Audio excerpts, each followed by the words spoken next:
Hey there everyone, my name is Manjunath and in this video we are going to build just Hello World project using Node.js. This will be a backend project, strictly backend project because we are going to build one API endpoint using Express.js, Node.js as well as MongoDB. So if you are interested to build any kind of backend, this is the best video you can watch and I would recommend you to watch entire series so that you will understand how to build backend API using Node.js and MongoDB. So without delay, let's get started. We need to install few things in order to build backend using Node.js. So first thing is we need to have Node.js itself installed.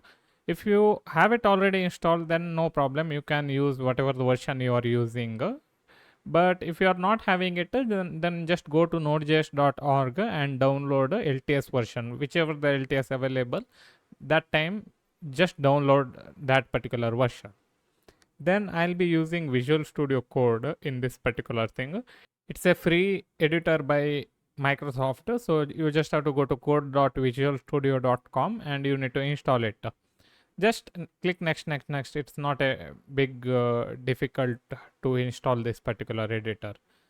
And then we need to use MongoDB, so we'll be using cloud database. So just go to mongodb.com and click on sign in or try for free and create account.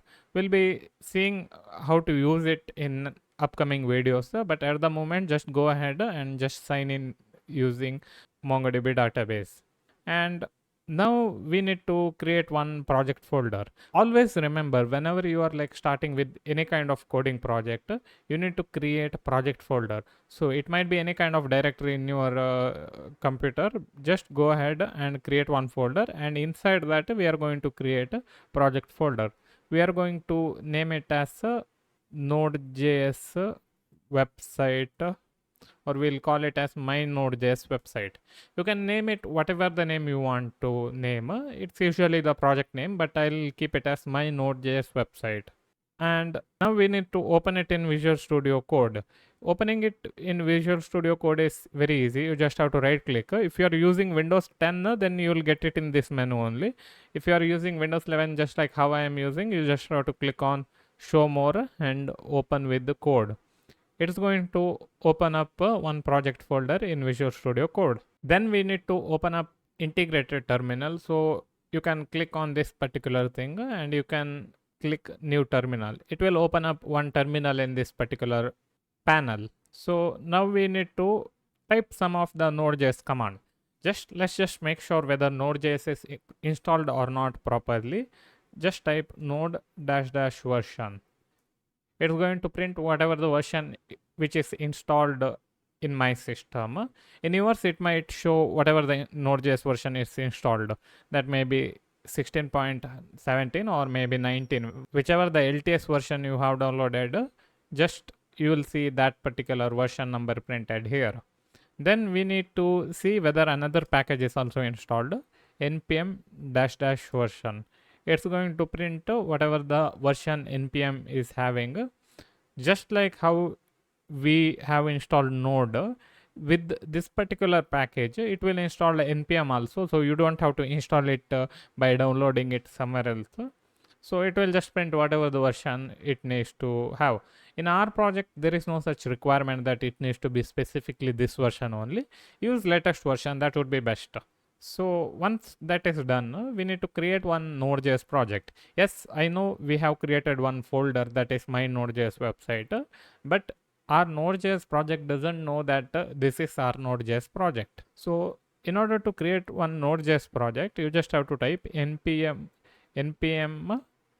init, and it's going to ask us few questions. Just answer it. Project name, it's fine, whatever the name they have mentioned inside bracket. If I just click enter, it will put default name. So for everything, let's just click next. You can fill it up and enter. So it's going to create us one file called package.json, and in this file we are going to not do pretty much anything, because whatever we have to do, it can be done directly using command line itself. So without any delay, let's just install one package. as video mentioned, we are going to use Express, so we need to install Express. If you just type npm I express, it's going to install Express in our project, and we'll get to know that it's installed by seeing here that dependencies, it will have it as Express. So once that's done, we can close this folder file, and we'll create one new file. We'll name it as server.js. So if you're familiar with JavaScript, it's exactly same file, that is .js. If you're not familiar with JavaScript, still it's fine. You can follow along with the tutorial, but you might not understand certain things like creating variables and all. But if you're familiar with programming, you'll follow along this particular tutorial fine.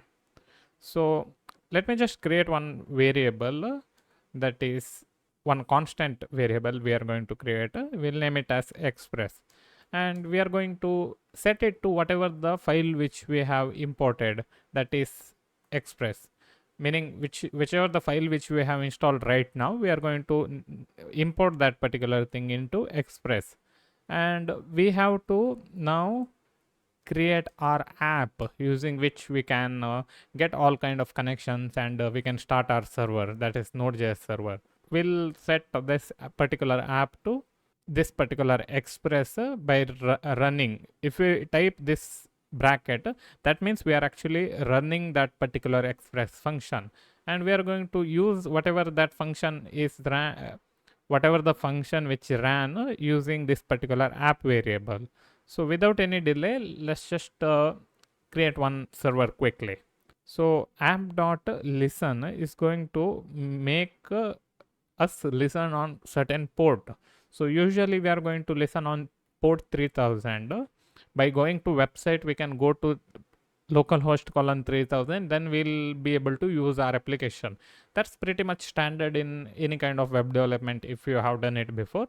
If you haven't done any web development, then it's fine. You are going to need this particular port using which we can access this particular project. So we can just print console.log, and we can just say server started on port 3000, and we'll just save it. Just doing this much thing is not going to allow us access the website. In order to that, we have to create one route. We can create route by same way, app.get, and we can type slash, that's the main route, that is the index route, and we can just create one function here with request and response. We'll talk about it after a while, but this is just hello world project, so let me just type some things, and we are going to send a result that which we are going to display on the website, and we are going to say it res.send, and we are just going to say hello world.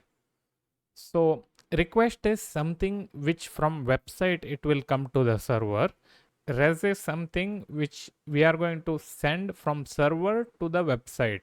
So if it just say res.send hello world, then it's going to send hello world to the website. So if we just run this particular project, running Node.js project is very easy. We just have to type node and server.js, and it's going to run this particular project. And we got this message saying server started on port 3000. That's the message which we have written in this particular line. And if we just go to localhost 3000, we are going to get a hello world. But the thing is, if we just change something in here saying I am Manjunath, then if I just save this particular thing, we are not going to get here. So in order to make that work, we just have to again close the server by typing Control C, which will exit the server, and we have to again restart it. So if I just go back here, it will just tell hello world, I am Manjunath. But the thing is, we need to install one package in order to make sure whenever we save this particular thing, it's going to restart the server again. So that package name is called as npm I, and in order to make it as one dev dependency, meaning we don't need it in this particular project, but we just need it during the development. So we can just type it as npm-d and we can type that package name. The package name is nodemon. So just click enter and it's going to install that particular dependency, and we can see it in package.json saying nodemon is installed. And in order to run this particular thing, we can't just go here and type nodemon server.js. It's not going to work because it's going to say that nodemon command not found. So in order to fix that particular thing, we can just go to package.json and instead of this test script, we can just type it as a dev, which is going to start a dev server. So let's just close, let's just clear out this thing, and we can type a nodemon server.js. And now we don't need to type anything like node server.js or nodemon server.js. We can just type npm run dev. It's going to run that particular dev server, and it's actually executing this particular command. You can just see it here. Whenever we type npm run dev, it's going to run nodemon server.js. And these scripts are very useful if you are like actually developing a big project, but even for small project it's fine if you just type npm run dev. Whatever you typed here, same thing you have to type in npm run dev, so that is going to run this particular server. And now if we go back here, it's going to run the dev server as usual.